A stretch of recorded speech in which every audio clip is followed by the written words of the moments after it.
በ1950ዎቹ ገደማ በ4 ኪሎና ፒያሳ ባሉ ቡና ቤቶችና የህዝብ መዝናኛ ስፍራዎች የማይጠፋ አንድ አጠር ያለና ሲናገር ወደ ኋላው ለጠጥ ብሎ ቀብረሬ ማለት ለዛን ተላብሶ የነጭ ጥላቻውን የሚገልጽ መንግስት ላይ ያለውን ብስጭት በአደባባይ የሚናገር እንዲሁም ሰማይ አይታረስ ንጉሥ አይከሰስ በሚባልበት በዛ ዘመን ብስጭትና ንዴቱን ለመንግስት እንዲደርስ የመንግስት ጆሮ ጠቢዎች ያሉበት ስፍራ ሁሉ በመገኘት መንግስትን ከመወረፍ ወደ ኋላ ያላለ ማህበራዊ ግራ መጋባትን ያስቀራሉ ያላቸውን ጉዳዮች በብዕሩ የተቸ የገዛ ትዳሩን እንደ ጥናትና ምርምር ተቋም የወሰደ ለዚህ ምርምሩ እንዲረዳውም 4 ጊዜ አግብቶ የፈታ የራሱን የቀብር ስነ ስርዓት ያቀነባበረ እጅግ አብዝቶ አገሩን የሚወድ ደራሲና ጋዜጠኛን ልናወሳ ወደድን።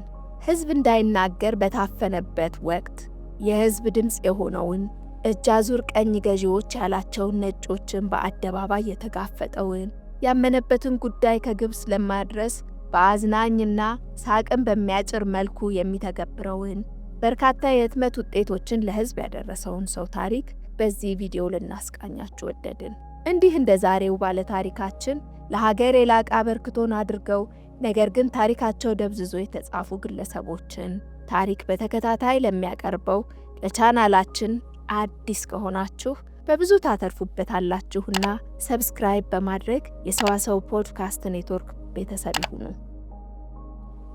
ወደ ዛሬው ባለ ታሪካችን እንመለስ። በኢትዮጵያ የጋዜጠኝነትና የሥነ ጽሑፍ ታሪክ ውስጥ ከአቋሙ ሸብረክ የማይል ሰው ተብሎ ስሙ በስፋት ይነሳል። በዚህም ጸባዩ ሞገደኛው ጋዜጠኛ ይሉታል መንግስቱ ገዳሙን። የመንግስቱ የሥራ ሕይወትና ኑሮ በድፍረት በሚያደርጋቸው ነገሮች የከተማ መነጋገሪያና አጀንዳ በመሆኑ እጅግ አስገራሚ ጉዳዮችን ፈጽሟል። የመንግስቱ የሥራ ሕይወትና ኑሮ በድፍረት የሚያደርጋቸው ነገሮች የከተማ መነጋገሪያ አጀንዳ አድርገውት ነበር። ሸንቋጩ መንግስቱ አገሩን የሚወድ ለህዝብ የቆመ ሰው ስለነበር የሚያየውንና የተሰማውን በድፍረት ስለሚናገርና ስለሚጽፍ ብዙዎችን አስደንግጧል፣ በርካቶችን አስደምሟል። መንግስትን መናገር ከባድ በነበረበት በዛን ወቅት የህዝብን ብሶት በአደባባይ ተናግሯል፣ በጋዜጣ ላይ አውጥቷል። በሳንሱር ጠረባ ተመተው ለህዝብ እንዳይደርሱ ከጋዜጣ ውድቅ የተደረጉበትን ሐሳቦች በመጽሐፍ መልክ ወደ ህዝብ ሳያደርስ አይተኛም ነበር። ለዚህ ማሳያዎቹ ማጅራት መቺ፣ ካራቴ፣ ሶማሌው፣ ሌላው እንደሚያይህ፣ አመፀኛ ሞግዚት፣ ከማናንሼ፣ የነጮች ጸባይ፣ አንተ ማነህ፣ ኮሳሳው ተማሪ የተሰኙት መጽሐፍቶቹ ከብዙ የህትመት ብርሃን ካገኙ መጽሐፍቶቹ ጥቂቶቹ ናቸው። የመንግስቱ ዓላማ ሐሳቡን ህዝብ ጋር ማድረስ ነበርና የመጽሐፍቶቹ ቅርጽ አያሳስበውም ነበር። ለዛም ይመስላል የአብዛኞቹ መጽሐፍት የገጽ ብዛት አነስተኛ የሆነውና ከመጽሐፍት ሽያጭ የሚገኝ ገቢውንም የማይጠብቀው። በአንድ ወቅት በቅርቡ ከዚህ ዓለም በሞት የተለዩት የሥራ ባልደረባውና ወዳጁ አጥናፍ ሰገድ ይልማ ለፋና ብሮድካስቲንግ ኮርፖሬሽን በሰጡት ቃለ ምልልስ መንግስቱ ከጋዜጦች የሚመለሱበትን ጽሑፎች ለምን 12 ገጽ አይሆንም በአንድ ቀን አዳር ማተሚያ ቤት አስገብቶ ያድራል። ለማተሚያ ቤት የሚከፍለው ሲያጣ ከመጽሐፍት ስብስቦቹ እያነሳ ይሸጣል። መንግስቱ አንባቢ ነው። በቤቱ አነስ ያለ ቤተ መጽሐፍት የነበረው ቢሆንም እያወጣ ሸጧቸው የራሱን መጽሐፍት አሳትሞባቸዋል ሲሉ ነበር በቁጭት የገለጹት። መንግስትን፣ ንጉስንና ባለስልጣንን በግልጽ መናገር ብቻ ሳይሆን ስም እየጠራ ስህተታቸውን ሁሉ በአደባባይ ይናገር የነበረው ሞገደኛው መንግስቱ በ1953 መፈንቅለ መንግስት ወቅት ከክቡር ዘበኛ ሰራዊት ጋር ተቀላቅሎ ቅስቀሳውን ቢያጧጡፈውም መፈንቅለ መንግስቱ ሲከሽፍ ወደ ትውልድ ስፍራው ሲዳሞ ክፍለ ሀገር ተልኮ በፖለቲካ እስረኝነት 4 ወራትን ወህኒ ያሳልፈዋል። ነጭ ጠሉ መንግስቱ ገዳሙ ለሀገሩ ህዝቦች ብቻ ሳይሆን ለመላው ጥቁር ህዝቦች ከፍተኛ ከበሬታ እንደነበረው ይነገራል።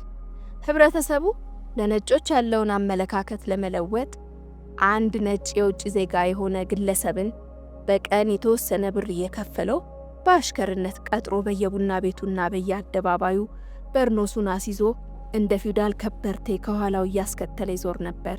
ቡና ቤትም ገብቶ ከጓደኞቹ ጋር ተዝናንቶ እስኪወጣ ድረስ ነጭ አሽከሩ ከደጅ ቆሞ ይጠብቅ ነበር። ከዚህም በተጨማሪ አንድ የውጭ ዜጋን በወጥ ቤትነት ለተወሰነ ጊዜ ቀጥሮ ያሰራው ነበር። ጓደኞቹንም ምሳ እየጋበዘ ያሳይ ነበር። ሆኖም ግን በዚህ ድርጊቱ ብዙ አልገፋበትም፣ ከወር ደመወዙ አኳያ የማይቻል ነበርና። በሌላ ጊዜ ደግሞ እንዲሆነ ይለናል በደራሲ እንዳለጌታ ከበደ በተጻፈው ማዕቀብ ላይ ያገኘነው መረጃ። አንድ ወዳጁን ቀትር ላይ በመንገድ ላይ ያገኘዋል። ሰዓቱም የምሳ ሰዓት ነበርና ያ ወዳጁ ምሳ መብላቱን ቢጠይቀው ወዳጁም አለመብላቱን ይገልጽለታል።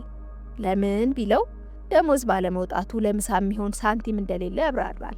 ታዲያ ለምን ያልጋብዝህም ብሎ ወደ አንድ ንብረትነቱ የውጭ ዜጎች የሆነ ሬስቶራንት ይዞት ይገባል። በዛም ቆንጆ ፓስታ አዘው ይበሉና ልክ የመክፈያቸው ሰዓት ሲደርስ መንግስቱ ገዳሙ ጓደኛውን እንዲህ ይለዋል፣ አሁን ጮክ ብለህ ገንዘቤን አምጣ ብለህ ትጠይቀኛለህ፣ እኔም ሳገኝ ከፍልሃለሁ ብዬ መልሳለሁ። ከዛም የውሸት ጠብ ፈጥረን ምግብ ቤቱን እንበጥብጠው በማለት ጓደኛውን የማሰቢያ ጊዜ እንኳን ሳያገኝ መንግስቱ መጫጫሁን ይጀምራል። ጓደኛውም የተባለውን ይፈጽማል።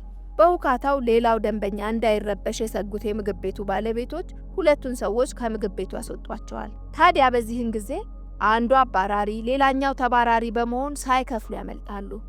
ታዲያ ሩጫው አብቅቶ ጓደኛው መንግስቱን አብደህ አሳበድከኝ፣ ሁለተኛ አንተና ምን የግሬን ባነሳ ቢለው ዋናው ጾማችንን አለመዋላችንና አንድ ነጫጭባ ባለ ሆቴል እንዲከስር የበኩላችንን አስተዋጽኦ ማድረጋችን ነው አለ መንግስቱ እየሳቀ። የሥራ ህይወቱ በተፈሪ መኮንን ትምህርት ቤት ፊደል የቆጠረው ብላቴናው መንግስቱ እድሜው ከፍ ሲል አገሩን በወታደርነት ለማገልገል ቢመዘገብም በወታደርነት ብዙም ሳይገፋበት በፖስታና ቴሌግራም ድርጅት የመቀጠር እድል አገኘ። እዛም እጅግ ታታሪና የተመሰገነ ሰራተኛ በመሆኑ እድገት ያገኝና ወደ ድሬዳዋ ይላካል። ድሬዳዋ እየሰራ ባለበት ወቅት በደሞዙ አነስተኝነት ይማረር ነበርና ምድር ባቡር በተሻለ ደሞዝ ስራ ማውጣቱን ሰማና ምድር ባቡር ተወዳድሮ ተቀጠረ። ይህን የሰሙት የቀድሞ ኃላፊዎቹ ምድር ባቡርን ከሰው ሊመልሱት ቢጥሩ እሱ ግን ሕግ ቢፈቅድላችሁ እንኳ ራሴን አጠፋለሁ እንጂ አልመለስም በማለቱ ይሁንለት ተብሎ ስራውን እዛው እንዲቀጥል ተደረገ። እዛም ብዙ ሳይቆይ በኢትዮጵያ ንግድ ባንክ በጥሩ ደሞዝ በመዝገብ ሹምነት ተቀጠረ። መንግስቱ በንግድ ባንክ ቆይታው 2 ጊዜ ደሞዝ ጭማሪን ያገኘ ቢሆንም የደሞዝ ጭማሪውን ያገኘው ግን ህንዳዊውን የባንኩን አስተዳዳሪ በሽጉጥ አስፈራርቶ መሆኑ ታውቋል። በንግድ ባንክ ቆይታው ባህልን አስከብራለሁ በሚል ምክንያት ከባንክ ፕሮቶኮል ውጪ በርኖስ እየለበሰ በስራ ገበታው መገኘት ቢጀምርም በስንት ማስጠንቀቂያ በርኖሱን አስወለቁት። እሱ ግን በርኖሱን ቢያወልቅም ባንኩን ግን ላደረሰበት በደል ፍርድ ቤት ገትሮታል። ይባስ ብሎም ንጉሠ ነገሥቱ የባንኩን አገልግሎትና አሰራር ሊጎበኙ በተገኙበት ዕለት መንግስቱ ገዳሙ በድብቅ ያስገባውን ተጣጣፊ አልጋ ቢሮ ውስጥ ዘርግቶ ተኝቶ ይጠብቃል። ምን ነው ቢባል ባንኩ ስራ ስላልሰጠኝና ደሞዝ የሚከፍለኝ ምንም ሳልሰራ መሆኑን ለማሳየት ነው በማለቱ ይህ ተግባሩ ከባንኩ ጋራ መቆራረጫ ሆኖ በማግስቱ በፖሊስ አማካይነት የስንብት ደብዳቤ ተሰጥቶታል። ቀጥሎ ያመራው በተርጓሚነት ወደ ተቀጠረበት ማስታወቂያ ሚኒስቴር መስሪያ ቤት ነበር። ወቅቱም ግንቦት 13 ቀን 1954 ዓ.ም በመፈንቅለ መንግስት ግርግር ታስሮ እንደተፈታ ማለት ነው። ታዲያ በትርጉም ስራው ላይ እያለ ለኢትዮጵያ ራዲዮ የአንድ ፕሮግራም አዘጋጅ እንዲሆን ጥያቄ ለሚኒስቴሩ ያቀርባል። እሳቸውም ለሙከራ ስለ ምግብ አሰራርና አመጋገብ ዘዴ ለጠዋት ፕሮግራም አዘጋጅተህ እንድታቀርብ የሚል ትዕዛዝ ይሰጡታል። መንግስቱም ፈቃደኝነቱን ገልጾ ፕሮግራሙን በቴፕ ሪከርደር ቀርጾ ለአለቃው ያስገባል። ፕሮግራሙም እንዲህ የሚል ነበር። ጠዋት ከመኝታችሁ እንደተነሳችሁ ቁርሳችሁን በቅቤ የተንጨፈጨፈ የዶሮ ፍርፍር፣ ለጋ ጥብስ፣ በማር በተመታ እንቁላል እያወራረዳችሁ መብላት። እራታችሁን ደግሞ የዶሮ ወጥ፣ የአልጫ መረቅ፣ የጮማ ቁርጥ፣ ቅቅል በእንግሊዝ ውስኪ እያወራረዳችሁ መመገብ የሚል ነበር። ሚኒስቴሩን ማስጠርተው እንዴት ይህን ታደርጋለህ ቢሉት የኢትዮጵያ ሕዝብ አመጋገብ እንዲሆን ስለምፈልግ በማለቱ ለዚህ ድፍረቱ በተራ ሪፖርተርነት ተርጓሚነት እንዲሰራ ወደ ሰንደቅ ዓላማችን ጋዜጣ ይሳወራል። በዛም በርካታ ማህበራዊ ፍትህ የሚሹ ጉዳዮችን፣ ፖለቲካዊና ባህላዊ አጀንዳዎችን ከሳንሱር መቀስ በዘዴ እያስመለጠ ለሕዝብ ያደረሰ ቢሆንም በአዲስ አበባ የመቃብር ስፍራ እጅግ እየተወደደና እየጠበበ የመጣ በመሆኑ የሰው ልጅ አግድም ከሚቀበር ቁልቁል በቁመቱ ቢቀበር ቦታን ለመቆጠብ ይረዳል በማለቱ ከጋዜጣው ጋር የነበረው ቅጥር እንዲቋረጥ ምክንያት ሆኗል። አፈንጋጩ መንግስቱ በተለያዩ ማህበራዊ መስተጋብሮች ላይ ጥያቄ የሚያነሳው መንግስቱ በአንድ ወቅት ወወክም አዳራሽ ተገኝቶ ባደረገው ንግግር በተለያዩ ጊዜያት 4 ሚስቶችን አግብቶ እንደፈታ ይናገራል።